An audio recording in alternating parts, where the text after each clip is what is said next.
have one announcement. Our last Bergren Forum of the season is next week, and we'll be happy to welcome Holly Schulman, who's going to be speaking on hands-on material science. So one of our more recent hires in engineering. It'll be a really good presentation, I'm sure, to finish off our season. Today I'm extremely pleased to welcome Meghan Dwyer, one of the two people that keeps this university running. She's the administrative assistant to the provost, who's the chief academic officer for academic affairs. He's lucky, and as we all know, and she's also a writer. She's written several books, and she'll be doing a book signing after if anyone is interested. Today she's going to read from Confessions of a Bad Mom, among other things. I got onto this through a piece of a blog that I read of Meghan's that kept me laughing all afternoon. I mean, I just kept coming back to the image, and I hope that particular piece gets read, but many others have the same effect on me. So she's a very effective writer. I'm very happy that she can be with us today, and please welcome Meghan Dwyer.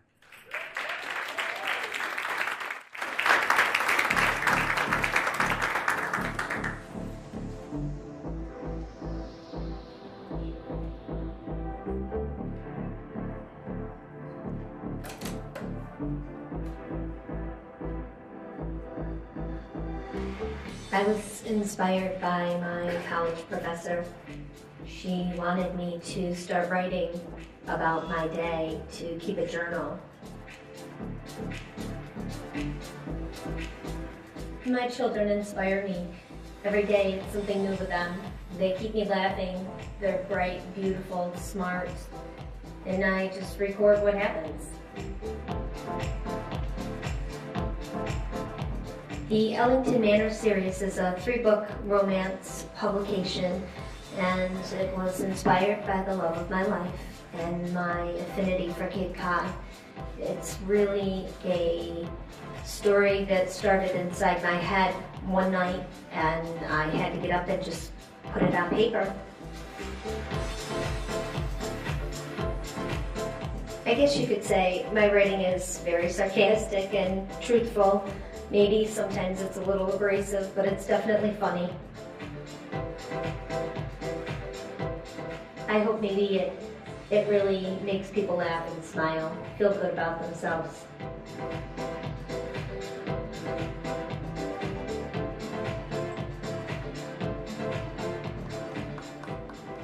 Everybody like that? Welcome everyone. Thank you so much for being here. I was hoping it would be more than maybe 5 people in the audience. So we're going to have a good time today, I hope. I would like to thank you all for coming. This is my first experience speaking here for the Bergren or anywhere at Alfred University, and it's not at all intimidating, I can tell you that. I would like to just start off really quickly by reading one of my favorite quotes by Junot Diaz, who was the 2008 Pulitzer Prize for Fiction winner. It's inspiring to me because I actually have no background or actual education in writing. It's just something that I started through a course that I took. And it just snowballed into 5 books and a lot of fun. Junot said, "A writer is a writer, not because she writes well and easily, because she has amazing talent, or because everything she does is golden. A writer is a writer because even when there is no hope, even when nothing you do shows any sign of promise, you keep writing anyway." And that brings me to this wonderful woman here that many of you may know. She definitely deserves a round of applause. This is Willick, known by many here at Alfred University as CD.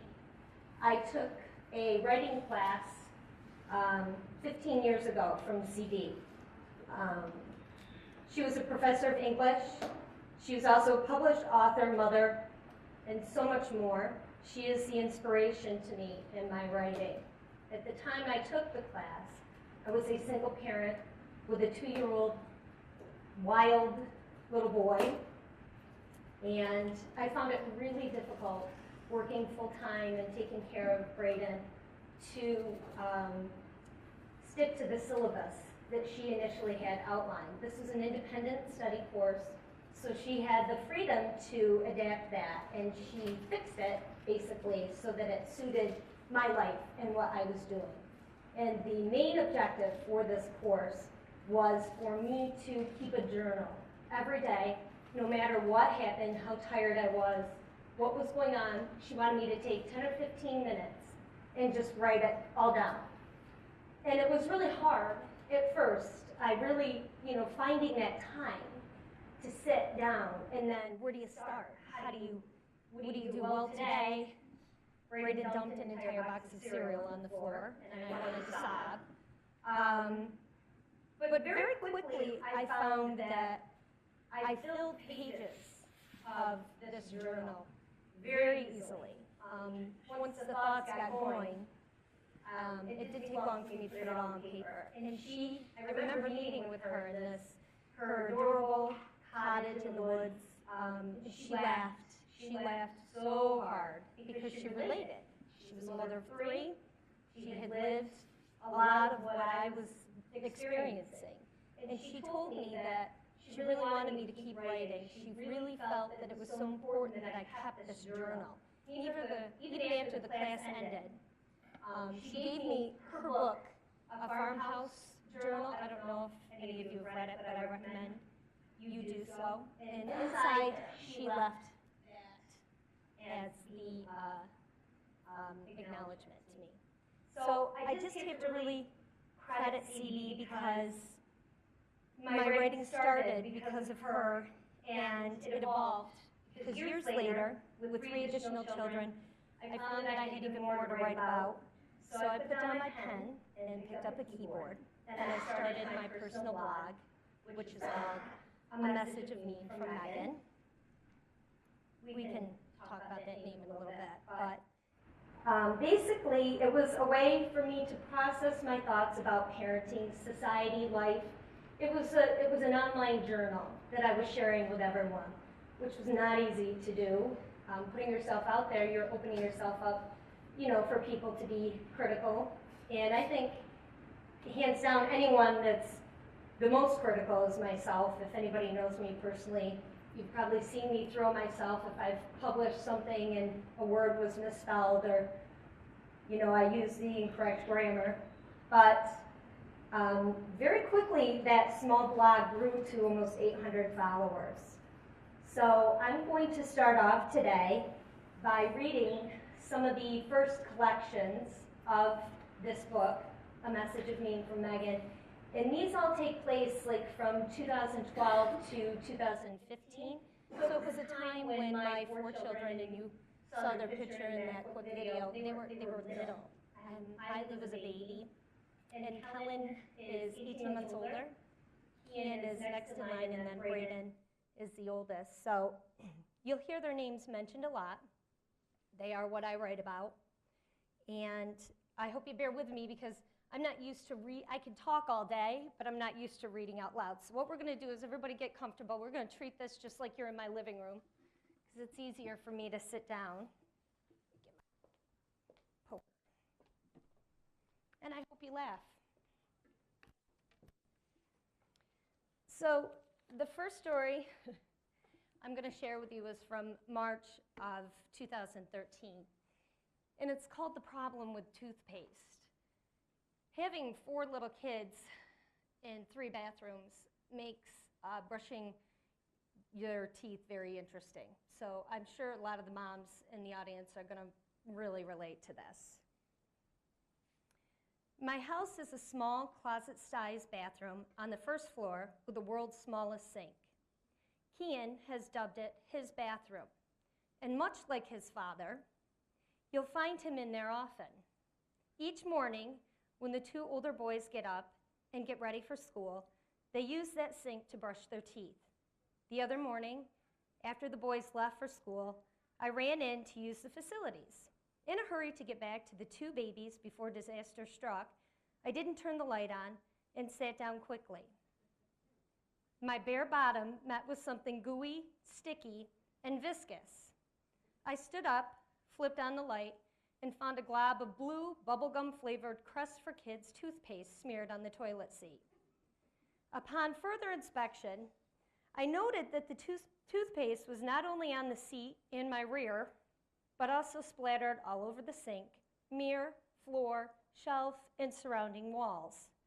Exasperated, I cleaned up what I could and then went for the heavy equipment.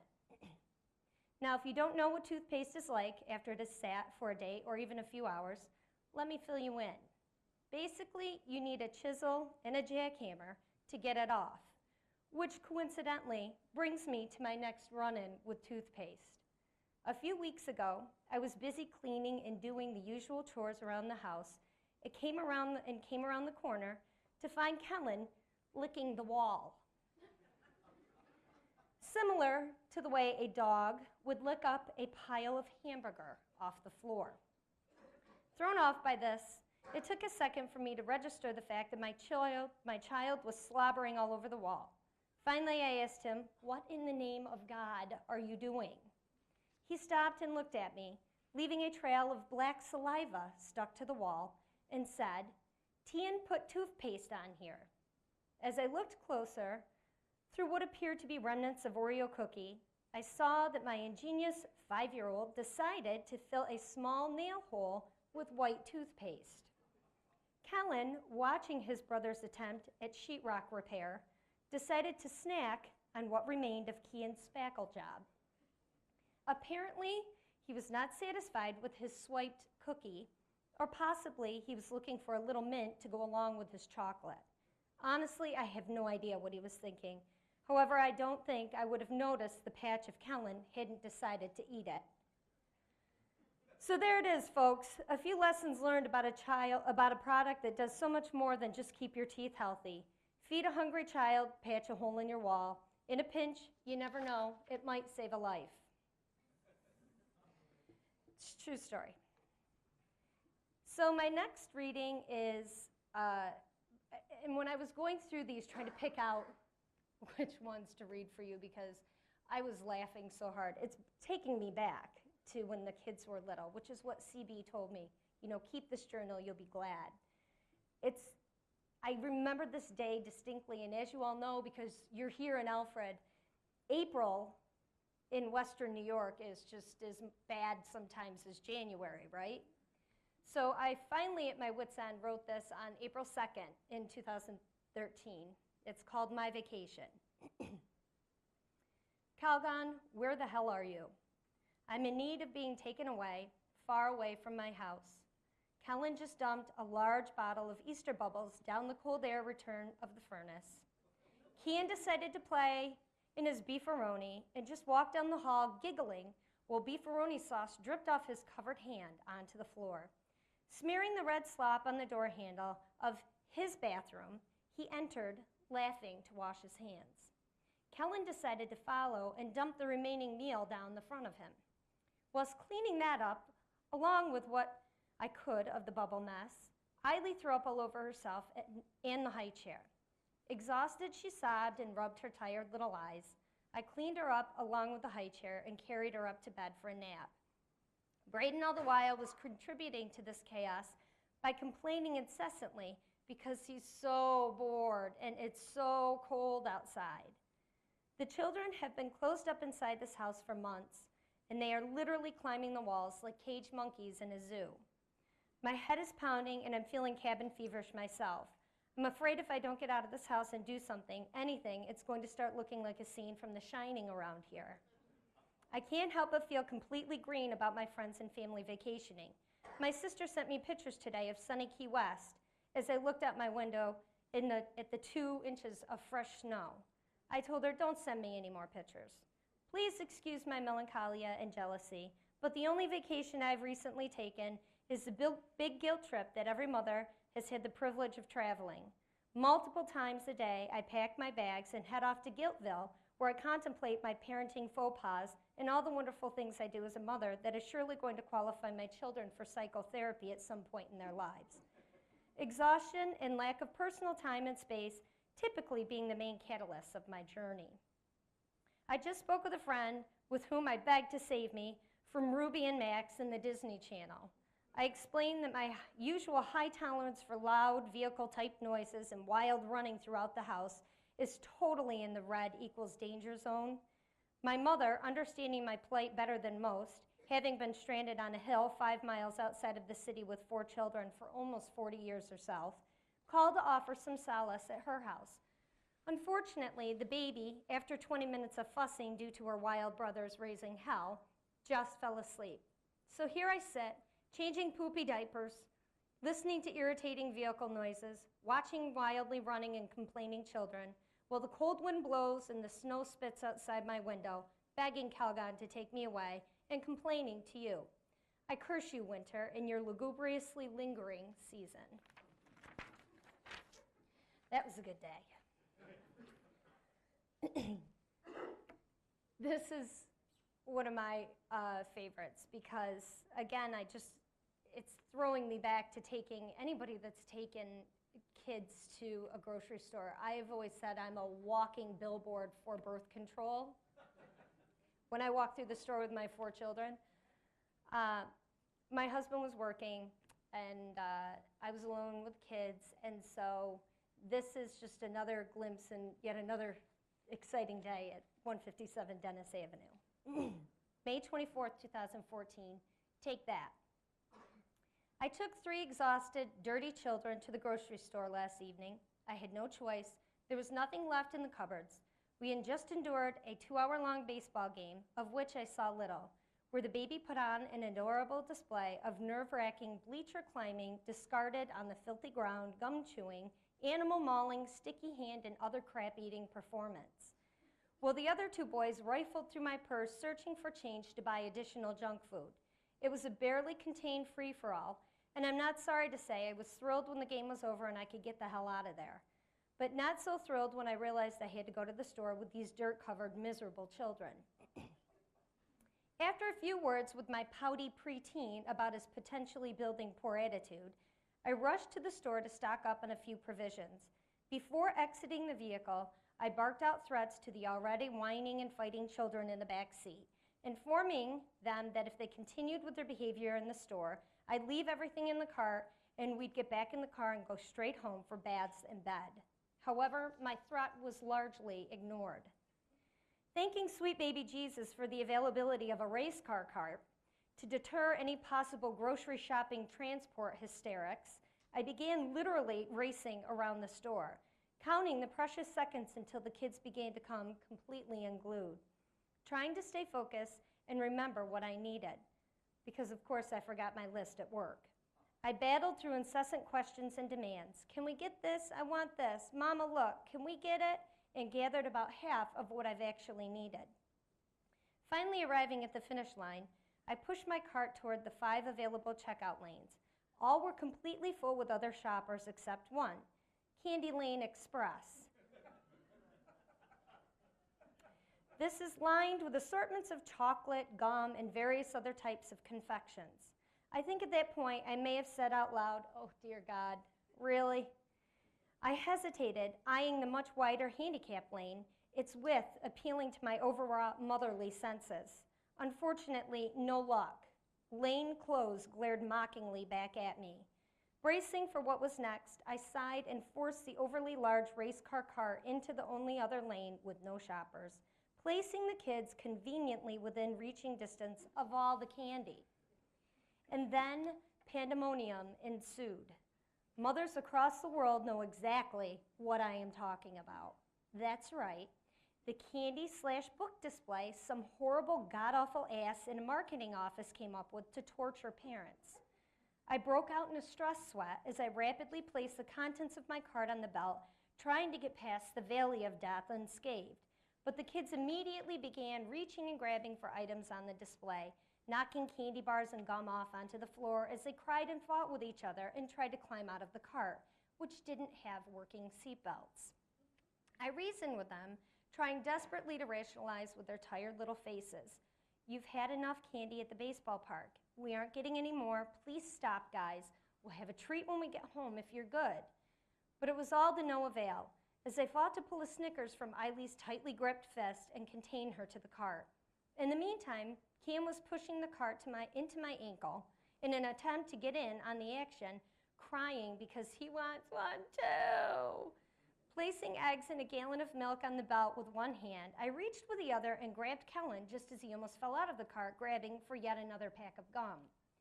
Everyone is crying in unison at this point. At the brink of tears myself, I loaded the last item and pushed the children to the end of the checkout, finally out of reach of the candy. Waiting for what seemed like 5 painful hours as the oblivious cashier took her sweet time scanning and bagging my items, I turned around and looked at the discarded candy bars and gum packages on the floor. Sighing with complete exasperation, I went to pick them up, but then stopped. I stood there in line, staring at the mess and thought, what the hell? These people put this crap here to make my life a total nightmare. I'm not picking up a damn thing. And so I didn't. I left the mess here, or there. At first, my don't be a woodchuck and pick up the damn candy guilt kicked in, but the crying and complaining of my children reinforced my decision, and so I paid for my things and wheeled them out of the store, leaving the remnants of our battle littering the floor. Feeling a tad self-righteous in my defiant decision, I put the kids in the car, tear-streaked, sticky, dirt-covered faces and all, and thought, take that, sadistic marketing person who wants to torture me each time I get in the checkout lane with my children. I won't buy your damn candy, and I'll refuse to pick it up after my children scream and cry and rip it all off the display. That'll show them. So, my fellow parents, I encourage you to jump on this protest with me. Let's reinvent the Just Say No campaign and let the candy mess stay. Join me as we unite together for the sanity and emotional fortitude of mothers and fathers everywhere. But if you're not up to the task of a rebellion, I'd really appreciate it if you would please pick up the mess my child left in checkout lane number 7. Thanks.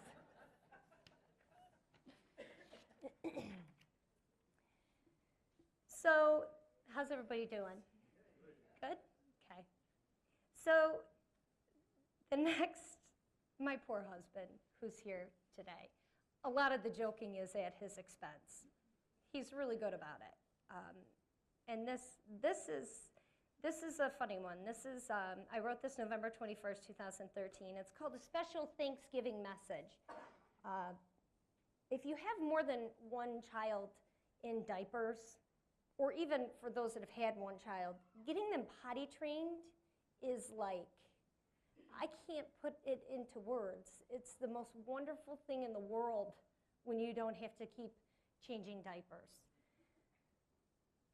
With that said, as Celine Dion has said over and over again in one of her many Christmas songs, these are special times, times we'll remember. With that being said, I'd like to take a moment to thank sweet little baby Jesus for blessing me with a Thanksgiving/Christmas miracle. Yes, that's right, miracle. Kellen is finally potty trained. Even as I write this, my bank account is sighing with relief, as am I. 3 down and 1 more to go, people. I would also like to thank the Hornell Children's Home and Kellen's teacher, Miss Marie, for her resilience and determination in helping to achieve this amazing development. I could not have done it without you. I hope your potty party in celebration of everyone in your class being potty trained was a blast. Also, I'd like to take a moment to recognize Kellen's older brother, Kian. Thank you, son, for showing your brother that regardless of where you are or who's around, you're not afraid to pull your pants down.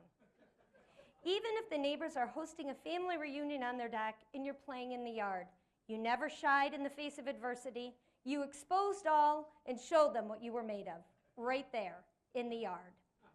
Or when you were riding your bike up and down the sidewalk and nature called, you saluted that call and marked the other neighbor's tree in the front yard while vehicles drove by. That's right, Kian. I'm proud of you for showing your brother when you gotta go, you gotta go. I would also like to thank my husband. Your excessive amount of bathroom time has shown your son the importance of enjoying the bathroom experience. A good book or a map and a warm toilet seat are all I ask. Your motto. and you should be proud to have passed this on to your children. Just the other night, Kellen called from the toilet, "Mama, I need a book." It warmed my heart in ways I can't explain. Mothers everywhere are reading this and nodding their heads with relief as well. You know what it's like. Getting children potty trained is cause for tears and celebration, so join me in a collective sigh and smile. Normally I'd say something about it being the little things in life. However, if you've ever had more than one child in diapers, or even just one child in diapers, the day they become potty trained is truly a very big thing. So we don't have any little ones in here, right? I just want to talk to you all about this elf on the shelf thing for a brief second, okay? This thing, it's killing me. Even this morning, I just had a conversation with Eiley, my 6-year-old, who was like, "Alfie better show up soon, Mom. It's getting close to Christmas." I'm like, "Eiley, it's not even December. Our elf doesn't show up until December." If you have any compassion for your grandchildren or your children, your adult children who have children, don't buy them one of these, please, because it is an excruciatingly painful nightmare that causes a lot of unwanted stress in the house. With that being said, I'd like to read you something I wrote on December 21st, 2013. I hate Elf on the Shelf. My children are intelligent, precocious little imps that would give any well-paid British nanny a run for her money. They are beautiful, lovable, and daring, and I'm quite certain they'll be the very death of me. Somewhere, my mother struck a pact with Satan himself for all the misery I put her through, the apple, the acorn falling not far from the tree, plant corn and getting corn, you reap what you sow, has all come back on me 4 times. From fits of hysteria over not getting to see Santa at the library because one was in school and the other at daycare, to not eating unless it's leftover Halloween candy smuggled each time I walk out of the kitchen, breaking precious Christmas decorations, and artfully contrived behavior such as deliberately pooping on the floor. Again, it's a battle of wills in this house. Strong-minded, busy children pushing their boundaries every day. So it was a great idea, I thought, to have Elf on the Shelf show up at our house for Christmas 3 years ago. Anything to help instill good behavior in this house has to be a good thing, right? Well, sitting here now, I can honestly say I have no idea what the hell I was thinking. Elfie, our Elf on the Shelf, has become my biggest pain in the ass since his arrival from the North Pole November 28th. I'd like to know what idiot invented this little bastard. I have enough on my plate daily without having to invent various scenarios for this plastic creep each night. And with my husband gone 95% of the time and completely exhausted the other 5%, the elf duties fall largely on my plate. Kellen's constant touching of Elfie gave me the excuse for the first 2 weeks of Christmas. "Mama, why hasn't Elfie moved again today?" Well, honey, you keep touching him, so I think he lost his Christmas magic. But since Elfie has found places high up to sit, sometimes requiring a stepladder or the use of pixie dust, it's become increasingly more difficult for me to not only access this freaking nightmare, but also to remember to assist in finding him a new place to watch over the children. Then I have to compete with Mother of the Year moms whose children come to school and share their silly elf stories with my children. "Mama, Billy said his elf pooped chocolate chips on the kitchen table this morning. And Mallory's elf read a book to all of her stuffed animals. Why doesn't our Elfie do those things?" You're killing me. Are you kidding me, people? Help me out here. Each morning, I am filled with anxiety as I hurry downstairs to try and move the horror on the shelf someplace else before they see it hasn't moved. Racing to get him, I send myself into a panic attack as I try to remember where the hell I hit him the last time. Then I hear, "Mom, Elfie didn't move again." Defeated, I grind through my teeth, son of a. All the while, visions of me lighting him on fire in the front lawn comfort my bad mom complex as they dance in my head. This has been the start to almost every morning since this demonic spawn of Christmas torture has shown up from the North Pole. And I have to say, I'm all done with Elf on the Shelf. Next year, regardless of the naughty or nice status in this house, I don't think he'll be able to make the trip. So I tried that. today. I'm like, well, you guys are getting older. I don't think we really need Alfie anymore. I mean, that's for little kids, little kids. You guys are getting big. You know how to behave. And Eileen was like, what? Mallory, I'm just making up a name, her Alfie's already been at their house for the past 2 weeks. And I'm like, okay, well, we'll see what happens. It's not December. Thank God Chris reinforced me. He's like, yeah, it's not December yet. We'll worry about the Alf in December. With that being said, I think it's an appropriate time. I wore my bad mom boots today. Thank you.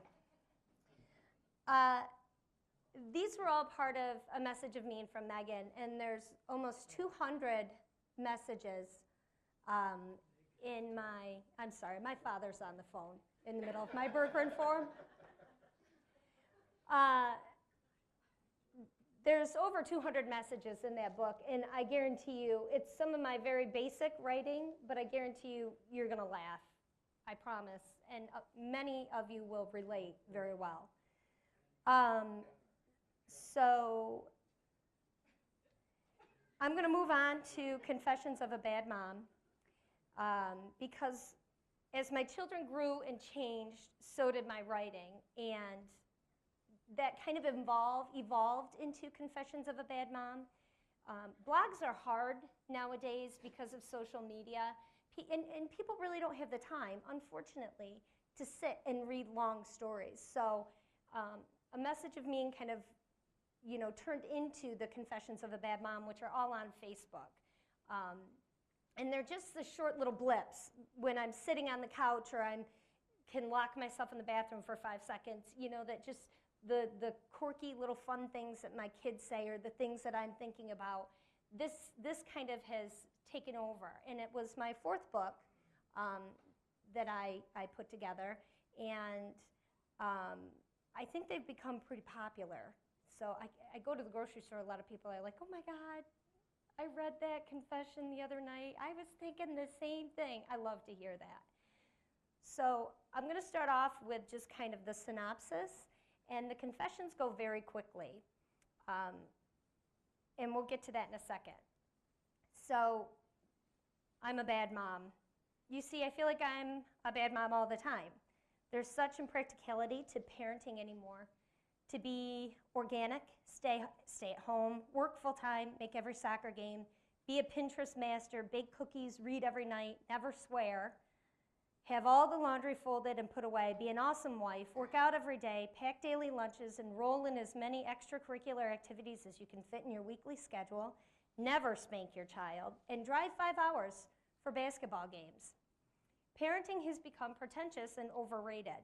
The days of eating a good old-fashioned multi-pig part hot dog and drinking a cold glass of red Kool-Aid are gone, replaced by vegan-approved veggie fruit juice and a fresh sprig sandwich with organic lemon basil aioli on fresh-baked multi-grain bread made by an artisan bakery on a hobby farm in Vermont that specializes in raising pygmy goats and llamas.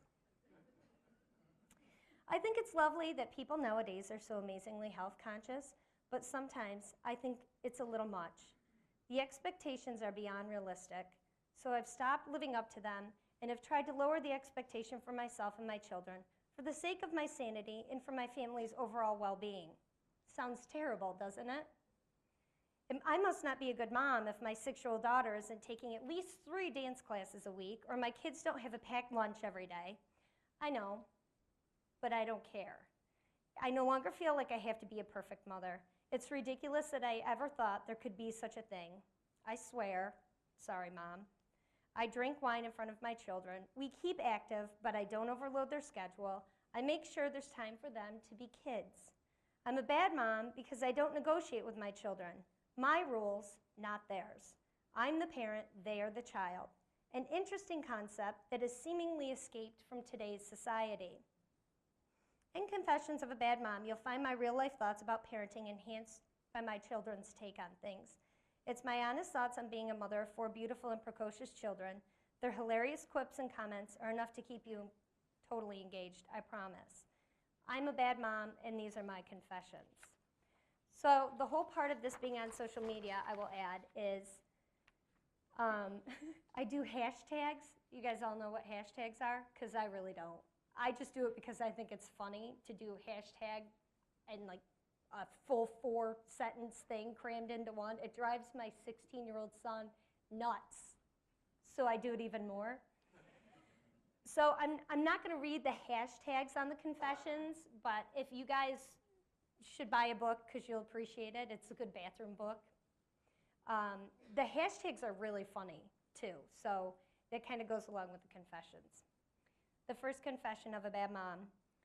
There is no helping out of the car, hand-holding, book bag carrying, and walking the 10 feet to the front door when dropping my kids off at school in the morning. It's tuck and roll time, people. The countdown to departure begins as I round the corner to the school. I slow down just enough to withstand potential bodily injury, and the door barely opens before they're out and on their merry way. Get out the car. Confession of a bad mom. I really can't wait for my 2 littlest children to be able to tie their own shoes. Each time I have to do it, they hold on to my hair to balance themselves, which A, hurts, really messes it up, and C, overall bugs the hell out of me. Confession of a bad mom. I told the kids they couldn't have cookies before dinner. Then I hid in the kitchen and stuffed down too. Now I'm worried they'll smell my cookie breath. Confession of a bad mom. Kian is playing a recorder in the school play next week. The teacher sent home a note with the option to purchase one of our very own for $3.25. Never have I been happier to conveniently, accidentally, on purpose lose a piece of paper. Confession of a bad mom. I think my children sound like little demons when they wake me up at night. For years, they've been scaring the hell out of me as they stand next to my bed, staring creepily at me until I feel it and wake up startled. Or they whisper in a prolonged, raspy, barely audible voice. Confession of a bad mom. Elf on the Shelf is ruining my life. Confession of a bad mom. Someone recently asked me how we manage Christmas with 4 children. My response, I have holes in my underwear. For real.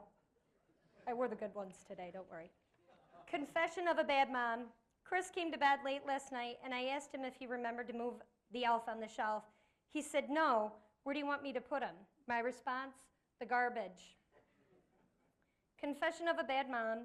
Kellen last night at his brother's music concert rolled his eyes when the kids started blowing in off-tune shrieks on the recorders and said to me, wow, that's really annoying. That moment when you realize your child really does emulate everything you say and do. Confession of a bad mom. The elves on the Polar Express are as creepy as the one on my shelf. I mean, seriously, they're creepy. Confession of a bad mom. Getting little children dressed to go outside and play in the snow is one of the most exhausting and annoying things ever. I see moms in here going, yeah, it is. Confession of a bad mom. My very smart children have now figured out how to blame various mishaps and occurrences that may reflect negatively on them on the elf on the shelf. What am I supposed to do? Call BS and tell them I know they're little liars? That's why it doesn't work in my house. Confession of a bad mom. Eileen snuggled up on me last night, and before she drifted off to sleep, she said, Mama, your breath smells like grapes. So there's so many of them. So for more confessions, please feel free to follow me on Facebook because it's never a dull moment at my house, ever. I don't know, how am I doing on time, Bill? You're perfect. Okay. We have 10 more minutes. Okay. So I'm just going to cruise through this really quickly. In addition to my 2 what I call blog books, A Message of Me from Meghan and Confessions of a Bad Mom, I wrote the Ellington Manor series. It's a 3-book romance publication. It's just kind of a real sweet, easy read. It's a great beach book or a cozy on the couch with a glass of wine book. It's to be read, obviously. The first book is When One Door Closes. The second, Almost Forgotten. And then I just recently published Hoping for Happiness. The books are set on Cape Cod because I have such a love for the Cape, and we visit. My husband lived there for 6 years, and I lived out there briefly also. We visit every summer with our kids. it's just kind of a special place for me that holds a lot of really great memories. So the setting is in my head, and it's really easy to write about. The village in the book is adapted from a place my husband and I have gone, and he actually lived for years. So it's a place where the characters go to find solace and peace and reflection. The characters, the main female characters in all three books, all are very strong female roles, and they're kind of based off of the strong women, the friends and family that I've encountered throughout my life. That's, when I'm thinking of who I want this character to emulate, that's who they're based off of. So I thought I would really quickly read the prologue from Almost Forgotten quickly, and we'll see what you think. The air in the dreary gray, shingled house she lived in with her parents was thick and heavy, filled with the smell of stale cigarettes. The tiny two-bedroom salt box sat at the very end of a dead-end street in one of the worst parts of town. Ava stared at the dirty tan carpet on her bedroom floor and listened. The intense conversation of her mother and father was easily heard from her closet-sized bedroom. Their voices weren't raised. Instead, they seemed hushed, mumbled, but there was no mistaking the tone of the exchange. It was laden with hostility. It had been no secret around town that Ava's father had sought refuge from his sick wife in the arms of another woman, and now he was leaving them for good.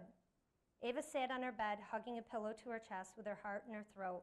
She hugged herself tighter, rocking gently back and forth. Closing her eyes, she imagined she was still with Burke in his arms. Her heart was already aching after his parents had found them earlier in the boathouse. Paula O'Donnell's shrill voice still rang in Ava's head. "Get that filth off my property. I won't stand for any more of this, Burke. I will not have you parading around town with this white trash, embarrassing yourself and our family. This ridiculous relationship is over with, tonight." She choked back a sob and swallowed hard as anguish and fear filled her heart. Now her father was leaving.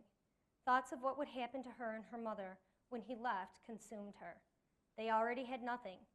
Her father's job as a construction worker barely paid the bills and put food on the table. Ava's mother hadn't worked in years because of her illness. She would have no choice but to quit the track team and get a job to support them. A tear slid down her cheek as she saw her dreams of following Burke to college slip away in the angry words of her parents. Her only hope of being with him now was to get as far away from here as possible. The hushed voices stopped, and there was silence. Ava opened her eyes and held her breath. Tiptoeing quietly to the door of her room, she opened it just a crack to see if her father was still there. She stood soundless, listening. She heard the rustle of a bag and the scrape of keys on the table, then nothing. Ava bit her lip as resounding silence filled the house. Every nerve in her body was on alert as she waited to hear the front door close behind him. He was leaving. Oh my God, he's really leaving. They'd have no car, no money, nothing. She heard the soft swish of her mother's cheap polyester nightgown as she moved and then called out his name. Michael. Suddenly the sound of a gunshot rang through the night, shattering the stillness. Ava jumped, her heart slamming in her chest. Adrenaline coursed through her body as she ran the short distance from her bedroom into the living room. It seemed to take forever, her feet feeling like cinder blocks as she forced each agonizing step. Reaching the entry of the room, she stopped abruptly and looked down at the body of her father lying on the floor. His mouth was slackened, and his lifeless eyes stared up at the ceiling. Blood flowed from a hole in his forehead down his nose and cheek, pooling on the carpet. In complete shock, Ava whirled around at her mother and gasped on a sob. "Mom, what have you done?" Alice Kane looked through her daughter with glazed-over eyes and answered, "Now it's over." Before Ava could react, her mother put the gun to her temple and pulled the trigger. Dun, dun, dun. Doesn't that sound like a great romance? So you might be asking what's next. I have been working on my next book, which is a lot different. Ooh. Good thing I'm loud and I don't need this. Which is a lot different from the Ellington Manor. series. This is actually, it's a nonfiction, and it's kind of an interesting little book because it's based on something my husband has called me and my sisters a long time ago. He refers to us as the Witches Dwyer. So you might raise an eyebrow or possibly roll your eyes, but it's not because we're like mean. We are a little, but not terribly. It's because we have this weird, heightened intuition, sensitivity. Some of you that know me have heard stories of this. It kind of runs in the family a little bit. We have different things that have happened to us, and this book is basically those stories. So it's me compiling them because they're really fascinating. Some of the different dreams and situations that I've had that actually came true.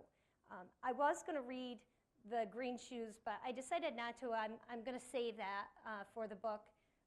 But it's based on a dream I had when my niece Alexandra was dying with cystic fibrosis, and we were waiting for new lungs for her. And she was far too close to death. We had moments before she perished, and I had this crazy wild dream about getting a green pair of shoes.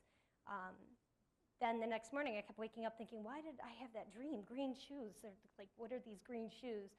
Well, it was a few short hours later that we got the phone call that she was getting her new lungs. And so when I got thinking about it, green means, I looked it up, it means new life, rebirth. And if you've ever looked at what shoes look like when you put them up, it looks like lungs. I don't know if you've ever noticed that. So that's just kind of an example of what's coming up. So the Witches Dwyer, stay tuned for that. And last, because I have nothing else to do and all kinds of extra time, I am opening up my own small business. I'm staying here at the university because there's no way I could support my family. But the long-term goal would be to just have this. Wouldn't that be fun? So the Book Bar is going to be an independent bookstore with a Small Bites Cafe in the city of Hornell that has a wide genre of books, new books, but also sells wine and beer. So you can come to the bookstore and get a book and get a glass of wine. And I am planning on hosting a number of literary and writing events, book clubs, community gatherings and meetings, theatrical performances, musical performances. It's just going to be kind of a cool little something that I think the community, I think they're ready for it. So it's going to take a little time. It's like a year or so out. I have been working with Per Bode, who's here. He has a really great location on Seneca Road, and we're working to try to get this going there. So stay tuned for more of that.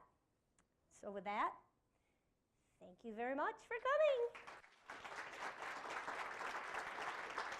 Do we have a few minutes for questions, if anybody has questions? Any questions? No? Great. Thank you. Thanks, you guys, for coming. Thank you. Great.